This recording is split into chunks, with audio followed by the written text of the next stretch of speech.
Hello everyone, I am Megha. Welcome to Social on Your Tips. Guys, I am back with my another video that is on caste system in India.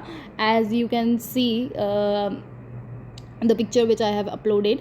So this one is Brahmin, then next is Kshatriya, Vaishya, and Shudra. So yes, we will discuss about caste system and about its features and characteristics in this video. So if you like my video, then guys please like, share, and subscribe, and don't forget to give your precious feedback in the comment section, and don't forget to press the bell icon so you will be notified first when I am going to upload a new video. So yes, let's start and see what is caste system. The caste system is one of the unique feature in Indian society. Its root can be traced back to the thousands of years. जो caste system है ये एक हमारे society का एक unique feature है और इस चीज़ को हम बहुत ही सालों से देखते हुए आ रहे हैं। तो जान लेते हैं कि कास्ट का मतलब क्या होता है, कैसे ये वर्ड आया, कौन से लैंग्वेज से डिराइव हुआ। So the word caste derive from Spanish and Portuguese. Caste means race, lineage और ब्रीड। ये जो वर्ड है कास्ट, ये पोर्तुगीज से आया कास्टा, कास्टा से, जिसका मतलब होता है रेस, हमारे लीनेज या ब्रीड, हम कौन सी ब्रीड से बिलोंग करते हैं। Portuguese employed caste in modern sense when they applied it to hereditary Indian social group it calls as जाति in India। जब पोर्टुगीज़ ने इस वर्ड को डिफ़ाइन किया तो इन लोगों ने इसको मॉडर्न सेंस में कास्टा बोला, लेकिन जब हम इंडियन सोसाइटी की बात करते हैं, इंडियन सोशल ग्रुप की बात करते हैं, तो उसको जाति बोला जाता है। जाति ओरिजिनेटेड फ्रॉम रूट वर्ड जाना विच इम्प्लाइज टेकिंग बर्थ। जाति जो वर्ड है वो जाना वर्ड से आया है, that implies to taking birth, and caste is already concerned something with birth, और जो हमें बाय बर्थ मिल जाती है, ठीक है, जिसको हम चेंज नहीं कर सकते। ऐसी कुछ कैरेक्टरिस्टिक्स अभी आगे हम लोग डिस्कस करने वाले हैं, उसमें देखेंगे। Principal features of caste system in India. तो देखते हैं कि फीचर्स क्या क्या हैं, कैरेक्टरिस्टिक्स क्या क्या हैं। फर्स्ट कैरेक्टरिस्टिक्स है हमारी segmental division of society. Now, our society is divided into various small social group called caste. Each of these castes is well-developed social group and the membership of which is determined by the concentration of word. हमारी जो society है उसमें different types of cast हैं, ठीक है, बहुत सारी तरह तरह की कास्ट है, और ये कास्ट, हर एक कास्ट की जो मेंबरशिप है वो बाय बर्थ ही फिक्स हो जाती है। यानी हम लोग हमारी जो कास्ट है, ठीक है, हमारी जो जाति है वो हमें बाय बर्थ ही मिल जाती है, इसको हम लोग चेंज नहीं कर सकते। जैसे ही इंसान जन्म लेता है वैसे ही पर्टिकुलर उसकी जो कास्ट है, जिसको हम लोग हिंदी में जाति बोलते हैं, वो particular by birth he fix हो जाती है। फिर आप लोग कितने भी मनी से, ठीक है, पावर से, किसी भी चीज़ से इसको चेंज नहीं कर सकते। So our society is divided on the segmental division of society, like our caste is divided into sub division of caste और sub caste, you can say. So yes, see the next topic, that is hierarchy. According to Louis Domo, caste teach us a fundamental social principle of hierarchy. हमारी जो society में जितनी भी caste है they are basically divided according to the hierarchy. So first हमारी जो top पे आएंगे वो ब्राह्मण होंगे, नेक्स्ट क्षत्रिय होंगे, देन उसके बाद वैश्य होंगे, शूद्र होंगे। एक हेरार्की चीज़ में डिवाइडेड है। At the top this hierarchy is the Brahmin caste and bottom is the untouchable caste. जैसा कि हम लोगों ने देखा कि जो सबसे टॉप वाली कास्ट है, लाइक जिनको बोला जाता था कि बहुत ज़्यादा प्योर कास्ट है, दैट इज़ ब्राह्मण। और सबसे जो नीची वाली कास्ट है जो बॉटम पे आती है, that is known as untouchable, जिसको गांधी जी ने हरिजन भी बोला है, ठीक है। Shudra caste, in between there are the intermediate caste the relative position of which are not always clear. और इन्हीं के बीच में, लाइक टॉप पे ब्राह्मण्स हैं, बॉटम में अनटचेबल्स हैं, और यू कैन से शूद्र और हरिजन, एनीथिंग। तो इनके बीच में भी इंटरमीडिएट कास्ट होती हैं, like Kshatriya and Vysya also. Next is endogamy. Third point is endogamy. Endogamy is the chief characteristic of caste. That is, the member of caste or subcaste should marry with their own caste or subcaste. Endogamy और exogamy आपने rule सुना होगा marriage का। Endogamy मतलब जब अब आप अपनी ही कास्ट में शादी करते हैं, ठीक है, अपनी ही कास्ट में या सब कास्ट में शादी करते हैं। एंड एक्सोगेमी इज दैट आप दूसरी कास्ट में शादी करते हैं, like inter caste marriage, that is known as exogamy. The violation of the rule of endogamy would mean ostracism and loss of caste. पहले ऐसे मानते थे कि अगर आप कास्ट के रूल्स को ब्रेक कर रहे हो तो बहुत ज़्यादा बुरी चीज़ मानी जाती थी, कि आपने बहुत बड़ा पाप किया है, ठीक है, आप दूसरी कास्ट में शादी कर लेते हो तो बहुत बेकार चीज़ करी है, बहुत गलत है, ऐसी चीज़ें मानी जाती थी। Like however hypergamy, the practice of women marrying someone who is wealthier और हायर कास्ट और सोशल स्टेटस। हाइपरगैमी मतलब जब एक विमेन अपने से ऊंचे हायर कास्ट बंदे से शादी करती है, that is known as hypergamy. And next is hypogamy. It is just opposite of hypergamy. Hypogamy में होगा marriage with a person of lower social status. यहाँ पे आपका जिस बंदे से वो शादी कर रही है that person is belong to lower caste, ठीक है। यानी जो लड़की है वो हायर कास्ट से है और जो लड़का है वो लोअर कास्ट से, that is known as hypogamy. So hypergamy is anulom where women marry to a higher caste और हायर कास्ट मैन, और हाइपोगैमी दैट इज प्रतिलोम, ठीक है। और you can hypogamy is also known as pratilom, that is in which a person in which a women marry to a lower social status, marry to a person who is belong to a lower social status. So you say that is hypogamy or प्रतिलोम marriage.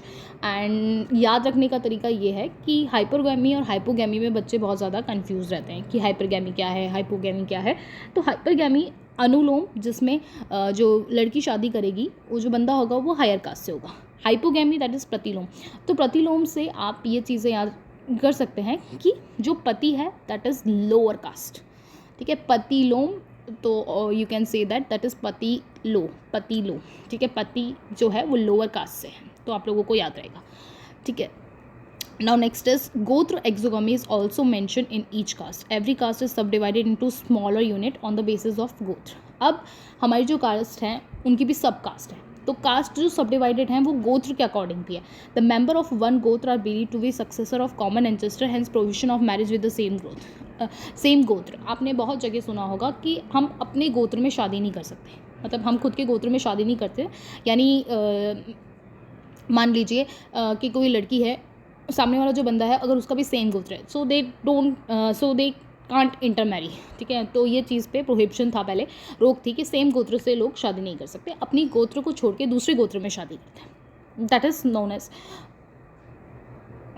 As गोत्र exogamy, okay. Now next is heredity status and occupation. Megasthenes, the Greek traveler to India in 300 BC, mentioned hereditary occupation as one of the two features of caste system, the other being endogamy. Endogamy के अलावा भी हेरिडिटिकल occupation हुआ करता था। पहले के time पे ऐसा था कि लोग जैसे जो फादर हैं उसी के ऑक्यूपेशन को, उसी जॉब को आगे कंटिन्यू करते थे। इफ़ कोई ब्राह्मण है तो ब्राह्मण का बेटा, जो ब्राह्मण है वो पंडित है तो पंडित का बेटा पंडित ही बनेगा आगे जाके। तो वो हेरिडिटिकल का था कि जो फादर ने जो ऑक्यूपेशन ऑप्ट किया है वही आगे जाके चाइल्ड भी उसी चीज़ को ऑप्ट करेगा। That is the heredity status and occupation. Now next is restrictions on foods and drink. ऐसे पहले के टाइम पे होता था कि फूड और ड्रिंक पे भी रिस्ट्रिक्शंस थे कि ब्राह्मण्स किसके घर पे जाके खाना खा सकते हैं, किस टाइप का खाना खा सकते हैं, कच्चा फूड खा सकते हैं, पक्का फूड खा सकते हैं, उसके अकॉर्डिंग भी रिस्ट्रिक्शंस थे। सो let's see, usually a caste would not accept cooked food from any other caste that stand lower than itself in a social scale due to the notion of getting polluted. जो normally ब्राह्मण cast थी वो दूसरी cast से जो food होता था वो नहीं लेती थी, नहीं एक्सेप्ट करती थी, just because of they think they will get polluted. There were also variously associated taboos related to food. Foods को लेके भी बहुत ज़्यादा रिस्ट्रिक्शंस थी, किस टाइप का खाना ब्राह्मण्स लोग खा सकते हैं और कौन सी कास्ट से एक्सेप्ट कर सकते हैं, ऐसी बहुत सारी चीज़ें थी। The cooking taboo which defines the person who may cook the food, the eating taboo which may lay down the ritual to be followed at meals, the commensal taboo which is concerned with the person with whom one take food, finally the taboo which has to be do with the nature of the vessels, whether made of earth, copper or brass, that one may use for drinking or cooking. In North India, Brahmin would accept pakka food cooked in ghee only for some other caste lower than his own. यहाँ पे सबसे पहले तो vessels को लेके भी, किस type में वेसल्स में वो चीज़ें बनाई जा रही हैं वो चीज़ भी देखी जाती थी। साथ में जो नॉर्थ इंडियन ब्राह्मण्स थे वो लोग सिर्फ pakka food that is only cooked in ghee, ठीक है, जो चीज़ जो खाना घी में बनाया हुआ है वो ही लोअर कास्ट से वो लोग एक्सेप्ट करेंगे। लाइक जो ब्राह्मण्स हैं वो हमेशा जो अगर लोअर कास्ट के घर पे खाना खाने जा रहे हैं तो वो जो खाना है वो हमेशा घी में बना हुआ चाहिए। दैट इज़ नोन एज पक्का फूड। पक्का food is that which is cooked in ghee. So they will accept only those food which is cooked in ghee from the lower caste. However, no individual would accept kacha cooked in water food prepared by an inferior caste. और जो person है अगर वो ब्राह्मण है, higher cast से belong करता है, तो वो कच्चा फूड जो वाटर में बनता है, पानी से बनता है, वो इन्फीरियर कास्ट से एक्सेप्ट नहीं करेगा. इस तरीके के रूल हुआ करते थे पहले. फूड प्रिपेयर्ड बाय ब्राह्मण इज़ एक्सेप्टेबल टू ऑल. और जो ब्राह्मण्स जो फूड बनाते हैं वो सब लोग उसको एक्सेप्ट कर सकते थे, क्योंकि ऐसा बोला जाता था कि जो ब्राह्मण्स हैं वो बहुत ज़्यादा प्योर हैं, सुपीरियर कास्ट हैं, हायरार्की में सबसे टॉप पे हैं, तो वो जो खाना बनाएंगे वो सब लोग एक्सेप्ट कर सकते हैं. The reason for which the dominance of Brahmins in the hotel industry for long time. और इसी वजह से हम देख सकते हैं कि पहले के टाइम पे जो होटल इंडस्ट्रीज़ थी ज़्यादातर उसको ब्राह्मण्स लोग ही चला रहे थे. मतलब होटल्स पे काफ़ी लोगों ने हम लोग ये चीज़ बोल सकते हैं कि होटल्स इंडस्ट्रीज़ वगैरह थी उसको वो ब्राह्मण्स सबसे ज़्यादा चलाते थे. सबसे ज़्यादा लॉन्ग टाइम तक ब्राह्मण्स ने होटल्स पे राज किया है इस तरीके से. The beef was not allowed by any caste except Harijans. और जो बीफ ईटिंग होता था, ठीक है, जो भी नॉनवेज वगैरह है, वो सिर्फ these things, beef eatings are only accepted by Harijans, that is known as the untouchable caste. Now, particular name. Every caste has a particular name through which we can identify it. Sometimes occupation is also associated with particular caste. अब हम लोगों को हर एक cast का एक particular name है, so we can identify very easily that which caste it is. तो हर एक कास्ट का एक पर्टिकुलर नेम होता है, तो उससे हम लोग उसको आइडेंटिफाई कर सकते हैं ईजिली. पहले ऐसा होता था कि कास्ट के साथ एक ऑक्यूपेशन भी जोड़ा जाता था, तो उससे भी ईजिली हम लोग आइडेंटिफाई कर सकते हैं. Then next is concept of purity and pollution. The higher caste claim to have ritual, spiritual and racial purity which they maintain by keeping the lower caste away through the notion of pollution. The idea of pollution means a touch of lower caste man would pollute or defile a man of higher caste. Even his shadow is considered enough to pollute a higher caste man. पहले purity और pollution का concept भी बहुत ज़्यादा था. जो higher cast है उनको माना जाता था कि बहुत ज़्यादा पवित्र हैं, प्योर हैं, ठीक है, और जो लोअर कास्ट थी उनको मानते थे प्योर पॉल्यूटेड है. इसलिए ऐसा पहले माना जाता था कि अगर लोअर कास्ट पर्सन यानी जो शूद्र हैं अगर वो टच कर देते हैं, ठीक है, हायर कास्ट पर्सन को, तो वो पल्यूट हो जाते हैं. ठीक है, उनको वापस जाके अपने आप को शुद्ध करना पड़ता है, कहीं रिवर में जाके नहाना पड़ता है, ऐसी सारी चीज़ें होती थी. और इवन ये भी माना जाता था कि उनकी शैडो यानी परछाई जो है अगर हायर कास्ट पे पड़ जाती है, यानी शूद्र की जो परछाइयाँ हैं वो अगर हायर कास्ट पर्सन पे पड़ जाती हैं तो भी वो पल्यूटेड हो जाएगा. ऐसे कुछ रूल्स हुआ करते थे कास्ट सिस्टम में. Last is Jati Panchayat. The status of each caste is carefully protected not only by the caste laws but also by the conventions. They are openly enforced by the community through a governing body or board called Jati Panchayat. हर एक cast के लिए, ठीक है, हर एक cast के लिए एक बोल सकते हैं प्रोटेक्शन के लिए सिर्फ लॉज ही नहीं बने हुए थे बल्कि पंचायत भी बनी हुई थी. और इस पूरे बॉडी को जो गवर्न करती थी उस चीज़ को हम लोग बोलते हैं जाति पंचायत. यानी हर एक कास्ट पंचायत हुआ करती थी पहले के टाइम पे, जाति पंचायत भी बोल सकते हैं आप उसको. वो अपने कास्ट मेंबर्स के लिए, वेलफेयर के लिए, उनके प्रोटेक्शन के लिए, उनकी सेफ्टी के लिए, ठीक है, उनके राइट्स का ध्यान रखने के लिए, हर एक चीज़ के लिए थी. और इसी गवर्निंग बॉडी को हम लोग जाति पंचायत या कास्ट पंचायत भी आप लोग बोल सकते हैं, जो अपनी ही कास्ट के लिए काम करती थी, अपनी कास्ट के वेलफेयर के लिए काम करती थी. कोई अगर गलत काम हुआ है तो उनको पनिश करने का काम, ठीक है, कोई अच्छा है तो उसको रिवॉर्ड देने का काम, ये सब काम जाति पंचायत के थे. ठीक है. Then these panchayat in different region and caste are name in particular fashion such as Kuldriya in Madhya Pradesh and Jhokela in south Rajasthan. और इन्हीं कास्ट पंचायत और जाति पंचायत के अलग अलग स्टेट में अलग अलग नाम थे. जैसे अगर हम मध्य प्रदेश में देखें तो that is known as Kuldriya, and अगर हम साउथ राजस्थान में देखें तो उसको झोकेला बोला जाता था. So yes, this is all about caste system and its feature.